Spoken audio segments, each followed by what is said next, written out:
Capítulo 6. As terras agrestes do norte. Na manhã seguinte, às 9 horas, 3 figuras solitárias podiam ser vistas, procurando o caminho através do rio ruidoso sobre pedras e baixos. Era um riacho raso e barulhento, nem mesmo Jill chegou a molhar mais do que o joelho quando atingiram a outra margem. Uns 50 metros além começava uma elevação de terra pedregosa e penhascos. Acho que é este o nosso caminho, disse Eustáquio, e apontou para a esquerda, para onde um regato descia por um desfiladeiro raso.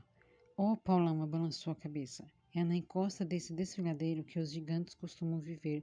Para eles, o desfiladeiro é como uma rua. Melhor seguirmos em frente, apesar de ser um pouco íngreme. Acharam um lugar por onde podiam subir agarrando-se às pedras e em 10 minutos chegaram ofegantes lá em cima. Deitaram um olhar saudoso para o vale de Nárnia e viraram-se para o norte.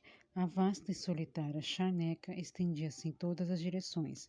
À esquerda, o terreno era mais rochoso, puseram-se a caminho. Era uma terra boa para caminhar ao sol mortiço do inverno. À medida que adentrava na charneca, a solidão crescia, ouviu-se pios de pássaros e perto de um riacho. E Jill começou a imaginar que, afinal de contas, as aventuras podiam ser divertidas. E disse isso. Ainda não tivemos aventura alguma, falou Paulama. Caminhadas depois do primeiro descanso, assim como as manhãs na escola depois do recreio, ou as viagens de trem depois da baldeação, nunca são como era antes. Quando se puseram outra vez a caminho, Jill observou que a borda rochosa do desfiladeiro estava mais próxima, e as pedras eram menos achatadas, mais verticais, como se fossem pequenas torres, e tinham formas muito engraçadas. Acho, pensou ela, que essa história sobre os gigantes começou com essas rochas engraçadas. Se a gente chegasse aqui ao escurecer, seria facílimo tomar aquelas pedras por gigantes. Olha aquela ali. Não custa imaginar que aquela bola de pedra em cima é uma cabeça grande demais para o corpo, mas que não ficaria de todo mal um gigante horroroso. E aquelas moitas desgrenhadas devem ser ninhos de pássaros. Passariam por cabelos e barbas. E aquelas coisas penduradas de lado pareciam mesmo orelhas. Orelhas monstruosamente grandes, mas gigante deve ter mesmo orelhas de elefantes. E oh, ficou gelada, a coisa se mexia. Era de fato um gigante, não havia mais dúvida, tinha virado a cabeça. Jill chegara a perceber a cada estúpida e bochechuda. Eram gigantes, não eram rochas aquelas coisas. Uns 40 ou 50 enfileirados. Tinham os pés pousados no fundo do desfiladeiro e os cotovelos apoiados na borda, como fazem os preguiçosos na beirada de um muro depois do almoço. Em frente, cochichou o belejeiro, que também os notará. Não olhe para eles. Aconteça o que acontecer, não corra, cairão em cima de nós como um rio. E assim continuaram fingindo que não tinham visto os gigantes. Era como atravessar o portão de uma casa onde houvesse um cachorro feroz, só que muito pior. Os gigantes não demonstravam raiva, nem bondade, nem o menor interesse, nem davam sinal de que tinham notado os viajantes. Ai, zin, zin, zin, um pesado objeto veio zunindo e um grande calhau explodiu, uns 20 passos na frente deles. Depois, pimba, caiu um outro 5 metros atrás. Então, apontando para nós, perguntou Eustáquio. Não, respondeu o brejeiro, estaríamos mais seguros se estivesse então tentando acertar ali, naquele monte de pedras à direita. Não vão acertar nunca. Tem uma pontaria. É a única brincadeira que são capazes de entender. Foi um mau pedaço. A fila de gigantes parecia não acabar nunca, e não paravam de dar pedradas, e além do perigo real, as caras e os vozeirão já eram suficientes para apavorar qualquer um. Fez tudo para não olhar. Depois de quase meia hora, os gigantes, pelo jeito, começaram a brigar. Foi o fim do concurso de pontaria, mas não é nada agradável estar a 1 quilômetro de gigantes brigando. Agridem e escarneçam um dos outros, com palavras sem sentido, de 20 sílabas cada uma. Berram, espumam e saltam enfurecidos, fazendo a terra estremecer. Ferem-se uns aos outros na cabeça com martelões de pedra. As cabeças não são tão duras que os martelos saltam, e os monstros deixam cair o martelo e uivam de dor com os dedos machucados, mas são tão estúpidos que voltam a repetir a mesma coisa 1 minuto depois. De qualquer forma, foi bom. pois depois de uma hora de gigantes, estavam tão machucados que se sentaram e começaram a chorar. Sentados ficaram com a cabeça abaixo da borda do desfiladeiro e assim não foram mais vistos. Mas mesmo 1 quilômetro à frente, Gil continuava a ouvi-los ao uivar e abrir o berreiro, como se fossem bebês enormes. Acamparam aquela noite em plena charneca. Brejeiro ensinou às crianças como fazer o melhor uso dos cobertores, dormindo uma de costas para a outra. De costas para aquece a outra, e podem se jogar os dois cobertores por cima. Mas estavam gelados mesmo assim, e o chão era duro e encaroçado, disse-lhes o Paulão, que era para se sentirem melhor. Bastariam lembrar que seria ainda muito mais frio quando se aproximassem mais do norte. Mas isso não serviu de consolo. Caminharam através de Etim por muitos dias poupando toucinho e alimentando-se principalmente de aves. Não eram naturalmente aves falantes, que Eustáquio e o Paulão derrubavam. Gil chegava a invejar a habilidade de Eustáquio. Como havia riachos sem conta pelo caminho, água é que não faltava. Gil lembrou-se de que os livros, quando as pessoas se alimentavam de caça, nunca se faz referência ao trabalho mal cheiroso, demorado e sujo, que é depenar e limpar uma ave batida. O melhor é que não tinham encontrado mais gigantes. Um deles os viu, mas deu uma gargalhada gigantesca e continuou a tratar da vida. Por volta do 10º dia chegaram a um lugar no qual paisagens mudavam. Tinham atingido a borda norte da charneca que dava para um território mais íngreme e penoso. No fundo de uma encosta havia penhas. Além destas, uma terra de montanha altas, negros precipícios, vales pedregosos, abismos tão fundos e estreitos que ficavam escuros e rios que jorravam de gargantas ressoantes para o fundo de sinistros despenhadeiros. Não é preciso dizer que foi Brejeiro quem apontou para um punhado de neve nas encostas mais distantes. Mas haverá mais neve para o norte, sem dúvida, acrescentou. Levar algum tempo para atingir o sopé da encosta. Olhar então do alto dos penhascos para um rio que corria embaixo do oeste para leste. Ladeado de precipícios, era verde sombrio, pontilhado de rápidos rios e cachoeiras. O rugido das águas estremecia a terra. O melhor de tudo, disse Brejeiro, é que se quebrarmos o poço ao descer do penhasco, estaremos salvos de morrer afogados no rio. É aquilo ali, disse Eustáquio de repente, apontando o rio acima à esquerda. Todos olharam e viram o que menos esperavam, uma ponte, e que ponte, em um vasto único arco transpondo o abismo e firmado no topo de dois penhascos. O ponto culminante do arco elevava-se acima do topo, à mesma altura que esta da rua, a abobada de uma catedral. Puxa, só pode ser uma ponte de gigantes, exclamou Gil. Ou de feiticeiras, é mais provável, replicou Brejeiro. Precisamos estar atentos aos feitiços num lugar como este. Parece uma armadilha. Aquilo pode virar névoa e sumir quando estivermos no meio da travessia. Oh, francamente, deixe de bancar o pé frio, falou Eustáquio. Por que diabo aquilo não pode ser uma ponte de verdade? E você acha que algum dos gigantes que vimos até agora teria cabeça para construir uma ponte como aquela? Exclamou Brejeiro. E não poderia ter sido construída por poucos gigantes? Perguntou Gil. Quer dizer, por gigantes que existiriam há séculos e tinham muito mais cabeça que os modernos? Só podem ser os mesmos que construíram a cidade gigantesca que andamos procurando. Se é assim, pergunto, devemos estar no caminho certo. A velha ponte leva à cidade velha. Grande ideia, Gil, disse Estaca. Só pode ser isso, vamos. Quando chegaram em cima, verificaram se a ponte era sólida. As pedras eram enormes, deviam ter sido talhadas por bons pedreiros, embora o tempo se estivesse rachado e desconjuntado.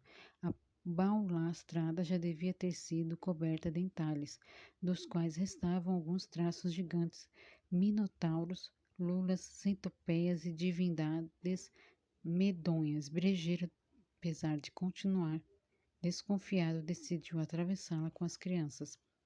A subida até o ponto mais alto do arco era longa e penosa. Em muitos lugares as grandes pedras tinham caído, abrindo buracos apavorantes pelos quais se via lá embaixo o rio espumejar Uma água passou voando sobre os pés deles.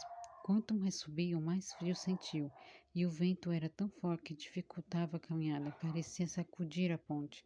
Do alto viram na encosta à frente os restos de uma estrada que se dirigia para o coração das montanhas. Diversas pedras do pavimento tinham desaparecido. Tufos de capim cresciam entre as que ficaram, e na direção deles a cavalo vinham pela velha estrada das figuras do tamanho de um adulto humano. Continuemos, disse Brejeiro. Num lugar como este, todo mundo deve ser inimigo, mas não devemos ter demonstração de medo. Quando chegaram ao fim da ponte e pisaram na relva, as duas figuras estranhas estavam bem próximas. Uma era de cavaleiro com uma armadura completa e viseira abaixada. A armadura e o cavalo eram negros, não havia emblema no escudo, nem flâmula na lança. A outra era uma dama montada num cavalo branco, num cavalo tão bonito que dava ao longo vontade de beijar-lhe o focinho e oferecer-lhe um torrão de açúcar. Mas a dama, que estava de lado e usava comprido e esvoaçava um vestido verde, era ainda mais bonita. Bom dia, estrangeiros, murmurou a dama numa voz mais doce que os canto dos pássaros estrelando os ares gostosamente. Algum de vocês são peregrinos nessa terra agreste? Pode ser, madame, respondeu Brejeiro, muito empertigado, em posição defensiva. Estamos procurando a cidade arruinada dos gigantes, declarou Jill. A cidade arruinada? Fez a dama. Que ideia! Que pretende fazer se encontrá-la? Precisamos encontrá-la, começou Jill, logo interrompida por Brejeiro. Com o seu perdão, madame, acontece, porém, que não a conhecemos, mas nem a senhora, nem o seu companheiro sujeito calado, hein? E a senhora também não nos conhece, assim melhor não confiar a estranho nossos negócios. Parece que vai chover, não é mesmo? A dama riu, o riso mais comunicativo, mais musical que se pode imaginar. Muito bem, meu filho, parabéns pelo guia sábio e solene que possuem. Não lhes quero mal por fechar seu coração, mas eu abrirei o meu para vocês. Já ouvi muitas vezes referências a gigantescas cidades arruinadas, mas jamais encontrei. Quem me ensinasse o caminho para lá? Está a estrada conduz ao burgo do castelo de Harfang, onde vivem gigantes amáveis. São tão bonzinhos, educados, sensatos como os de Tim. São bobos, perversos, selvagens e dados a bestialidades. Em Harfang, talvez vocês possam saber em qualquer coisa sobre a cidade arruinada. Talvez não. De qualquer forma, lá encontrarão bons alojamentos e anfitriões amáveis. Seria mais sensato passar por aí todo o inverno ou pelo menos permanecer alguns dias para que descansem e se recuperem.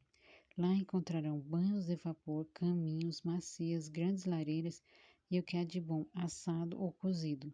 Doce ou salgado, estará na mesa 4 vezes por dia. Que beleza! Exclamou Eustáquio. Só de pensar em dormir de novo numa cama. Pois é, e banho quente, acrescentou Jill. Será que eles nos convidam? Nós nem os conhecemos? É simples, respondeu a dama. Diga-lhes que ela, a dama do vestido verde, manda lembranças e duas crianças do sul para a festa do outono. Jill e Eustáquio ficaram comovidos. Muito obrigado, muito obrigado. Quanta gentileza. De nada, meus anjos, mas tomem muito cuidado. Não cheguem tarde demais em Harfang. Eles fecham os portões poucas horas depois do meio-dia e não abrem mais para ninguém. As crianças agradeceram mais uma vez com os olhos a luzir e a dama assinou-lhes adeus. O Paulama tirou o chapéu, contudo, e fez uma referência. Muito enverdigado, o cavaleiro calado e a dama conduziram os cavalos para a entrada da ponte com um grande tropel de cascos. Pois muito bem, falou o brejeiro, daria um saco de rãs para saber de onde ela vem e para onde vai. Não é o tipo que a gente espera encontrar nas vastidões dos gigantes, não é? Não pode ser boa coisa. Besteira, disse Eustáquio. Mulher fabulosa, pense numa comida quentinha, quartos aquecidos. Só espero que Rafang não esteja muito longe. Também acho, Jill. E que vestido esplêndido e o cavalo. E daí? Fez Brejeiro. Se a gente soubesse um pouquinho mais sobre ela, não seria nada mal.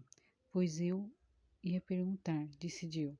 Mas como é que eu poderia fazer isso se você não quis contar-lhe nada a nosso respeito? Isso mesmo, concordou Eustáquio. Você ficou aí feito um pedaço de pau, bancando o antipático. Não gostou deles? Deles? Eles quem? Estranhou Paulama. Só vi uma pessoa. Vai dizer que não viu o cavaleiro? Perguntou Dil.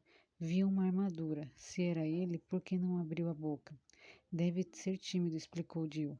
Pode ser também que ele fique satisfeito só de olhar para ela, só de ficar ouvindo aquela voz linda de morrer. Eu faria o mesmo se fosse ele. Pois eu, replicou Brejeiro, estou só imaginando o que a gente veria levantando a viseira do elmo e olhando lá dentro. Deixe isso, atalhou Eustáquio. Não viu a forma da armadura? Só podia ter uma coisa lá dentro, um homem. E não poderia ser um esqueleto? Perguntou Paulama, com uma entonação lúgubre. Ou talvez nada, nada que fosse visível. Um alguém invisível. Francamente, Brejeiro, falou Gil num sobressalto. Você tem cada ideia? Deixe-o para lá, disse Eustáquio. Ele está sempre esperando a pior e está sempre errado. Vamos pensar nos gigantes amáveis e chegar em Hafang o mais cedo possível. Gostaria de saber a distância que nos separa do castelo? E quase acabaram caindo numa daquelas brigas previstas por Brejeiro. Gil e Eustáquio já tinham estado às turras antes, mas agora o desentendimento era de fato sério. Brejeiro não ia para Farg de maneira nenhuma. Não sabia, disse, o que significa ser amável na cabeçorra de um gigante. Além disso, segundo os sinais de Aslan, nada havia o respeito de hospedar-se com gigantes, amáveis ou desagradáveis. Por sua vez, as crianças cansadas de ventanias de churvaradas de aves assadas nos campamentos do chão duro, estavam indiscutivelmente decididas a uma visita aos gigantes amáveis. Por fim, Brejeiro acabou concordando, mas sobre uma condição. Os dois tinham de prometer de pedra e cal que, não a ser que a proibição fosse levantada, jamais revelariam aos gigantes de onde vinham e que estavam à procura do príncipe Hylian. A promessa foi feita e eles prosseguiram. Depois da conversa com Adão, as coisas pioraram de duas maneiras. O caminho era muito mais áspero e cruzava vales estreitos, onde o vento norte os castigava. Nada se encontrava que pudesse ser usado como lenha e não havia bons lugares para passar a noite. O terreno em todo pedregoso, causando dores nos pés durante o dia e dores no corpo durante a noite. Em segundo lugar, fosse qual fosse a intenção da dama ao referir-se às delícias de Harfang, o efeito sobre as crianças não foi nada bom. Não pensava em outra coisa, só em camas quentes, banhos, jantares aconchegantes. Já nem falava mais em Aslan ou no príncipe perdido. Jill deixou de repetir os sinais todas as noites e manhãs. A princípio, dizia para si que estava cansado demais. Depois, simplesmente se esqueceu de tudo. A ideia de passar uma boa vida em Harfang em vez de mantê-los mais felizes e animados produziu o efeito contrário, aumentou-lhes a satisfação, tornando-os mais impacientes e irritados. Uma tarde, chegaram finalmente a um lugar onde o desfiladeiro, abrega-se e escuro, abertos, erguiam-se de cada lado. Tinham atravessado as montanhas. Diante deles estendia-se uma planície deserta e pedregosa, além montanhas distantes cobertas de neve, e entre eles montanhas longínquas elevava-se uma pequena colina com uma chapada irregular. Olhem, olhem, gritou Jill apontando para além da planície. Lá na penumbra do crepúsculo todos viram luzes, luzes, não a luz da lua, nem a luz de fogueiras, mas uma acolhedora fileira de janelas iluminadas. Quem nunca atravessou dias e noites numa terra deserta, dificilmente poderá saber o que eles sentiram.